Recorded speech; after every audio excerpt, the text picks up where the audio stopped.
Selamat pagi, Bu Pur. Selamat pagi Pak Haji. Iya, Bu Pur. Saya boleh minta waktunya sebentar, Bu Pur? Boleh, ada Iya. apa nih? Iya, saya ingin curhat terkait permasalahan yang saya hadapi, Bu Pur. Curhat terkait ada masalah apa? Iya, begini, Bu Pur. Saya kan sebagai guru ekstra tari, akhir-akhir ini saya merasa bahwa siswa atau anak didik saya itu kurang berminat dengan tari tradisional, Bu Pur. Di mana anak itu malah cenderung tertarik dengan tari-tari modern yang ada di TikTok, sehingga hal tersebut mempengaruhi perilaku anak sehari-hari, Bu Pur. Oh begitu, jadi anak-anak lebih tertarik pada tari-tari modern dan TikTok seperti itu ya. Iya. Ini menjadi perhatian kita bersama ya Pak Haji. Nah, dari hal itu apa sih yang menyebabkan anak-anak kok malah kurang berminat di tari tradisional? Padahal di sekolah kita ada ekstra kan seperti itu. Iya. Nah, apa menurut Pak Haji kenapa ya? Kalau menurut saya sendiri itu kenapa anak bisa tertarik dengan tari modern yang ada di TikTok itu karena tari tradisional itu yang saya berikan itu gerakannya itu sangat monoton. Kemudian di faktor sisi lain itu musik tarinya itu kurang rampak atau kurang meriah, sehingga anak itu cenderung gerakannya tidak bertenaga, kurang berpower, bahkan gerakannya itu tidak mengikuti irama tari itu sendiri, betul.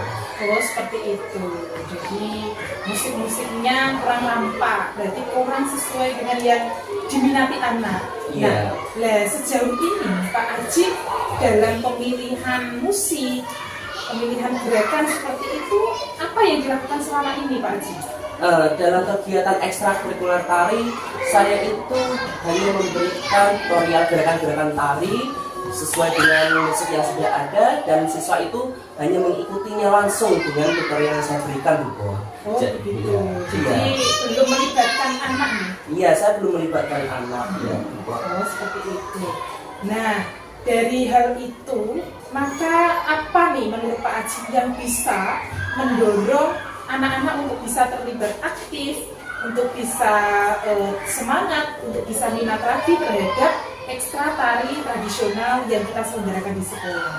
Baik, untuk mendorong minat anak itu pastinya yang pertama pembelajaran saya harus saya ubah, Bu, di mana yang tadinya saya mendominasi, jadi akan saya pembelajaran saya akan kembalikan ke sesuai dengan kembali ke anak itu, melibatkan keaktifan siswa. Kemudian saya akan memberikan gerakan-gerakan yang variatif dan menarik, serta musik-musiknya akan saya kembangkan jadi musik yang nggak modern sih, yang lebih menarik sesuai dengan era zamannya, tapi tidak lepas dari koridor seni tradisional gitu.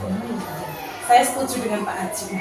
Dari musik-musik itu, bagaimana Pak Haji mendapatkan musik yang nanti beraneka ragam untuk bisa diterapkan ke anak? Oh begitu, Bu Kor. Untuk musik-musiknya itu sendiri saya bisa mendapatkannya dari berbagai macam sumber, misalnya dari seniman-seniman dari komunitas saya, ataupun dari pelaku seni yang ada di Demak. Bahkan saya bisa mendapatkannya dari sosial media, Bu Kor. Begitu, Bu Kor. Oke, baik. Nah, dari musik ternyata Pak Haji punya komunitas seniman kan? Nah, itu komunitas seniman itu bisa dimaksimalkan lagi Pak Haji ya? Iya. Nah, terus untuk menyenangkan lagi, untuk menambah semangat anak-anak lagi selain musik, apa nih yang bisa Pak Haji kira-kira kembangkan? Jadi properti itu sendiri kita bisa dapatkan dari rumah atau di daerah sekitar yang ada di sekolah, juga bahkan bisa memanfaatkan aset-aset yang sudah ada di sekolah itu sendiri. Oh, bagus itu. Nah, contoh properti apa nih yang bisa Pak Haji manfaatkan? Ya, properti yang bisa saya manfaatkan salah satunya contohnya ada caping, sapu lidi, atau bahkan sampur itu ya, Bu Pur. Iya, bagus kan. Sampur tidak harus sampur yang tidak harus gitu ya. Kita bisa menggunakan, memanfaatkan kain-kain yang sudah ada, misalnya seperti itu. Oke, luar biasa. Ternyata ini juga bisa menjalin kolaborasi dengan orang tua. Dari ekstra yang dilakukan oleh Pak Haji, yang dimotori oleh Pak Haji ini, apa sih tujuan akhirnya? Ya baik, tujuan akhir saya itu dari kegiatan ekstrakurikuler tari itu selain yang pertama itu bisa menumbuhkan sikap cinta tanah air, atau menumbuhkan anak agar bisa lebih cinta terhadap seni tari tradisional, serta dapat menorehkan prestasi, Bu Pur. Dan yang selanjutnya bisa memfasilitasi anak itu bisa tampil di event-event seni budaya ataupun ada seni-seni acara-acara adat begitu Bu Pur. Keren sekali ide-ide Pak Haji ini. Kemudian dari rencana yang sudah Pak Haji sampaikan tadi, apa komitmen yang akan Pak Haji lakukan? Iya, untuk komitmennya itu sendiri pasti saya akan membuat jadwal yang rutin yang akan dilakukan. Tapi sebelumnya saya akan memberikan pengumuman berbentuk video visual yang menarik, kemudian bisa disebarkan ke wali murid ataupun ke siswa-siswa, karena dari komitmen itu sendiri kita juga harus menjalin kolaborasi dengan wali murid itu sendiri Bu Pur. Oke, luar biasa. Nah Pak Haji, dari komitmen yang sudah Pak Haji sampaikan, kemudian pastinya Pak Haji ada dukungan. Siapa yang kira-kira bisa mendukung suksesnya program Pak Haji?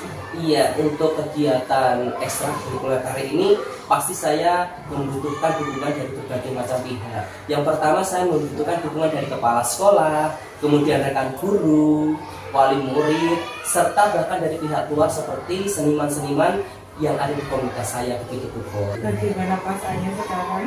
Iya, alhamdulillah Bu Pur. Setelah saya curhat dengan Bu Pur, saya sudah merasa lega terkait dengan masalah yang saya alami Mas. Kemudian yang tadinya saya itu merasa khawatir akan terkait masalah yang saya hadapi ini, apakah nanti bisa saya atasi atau tidak gitu. Tapi setelah curhat dengan Bu Pur, saya bisa merasa lega Bu Pur. Alhamdulillah. Sukses selalu Pak Haji, tetap optimis, diniatkan yang baik untuk sekolah dan anak-anak ya Pak Haji. Iya Bu Pur. Oke, ada lagi yang mau disampaikan? Saya kira cukup Bu Pur. Terima kasih atas waktunya sudah membantu saya memecahkan permasalahan saya hadapi Bu Pur. Alhamdulillah, sukses selalu ya Pak Haji. Ya, terima kasih Bu Pur.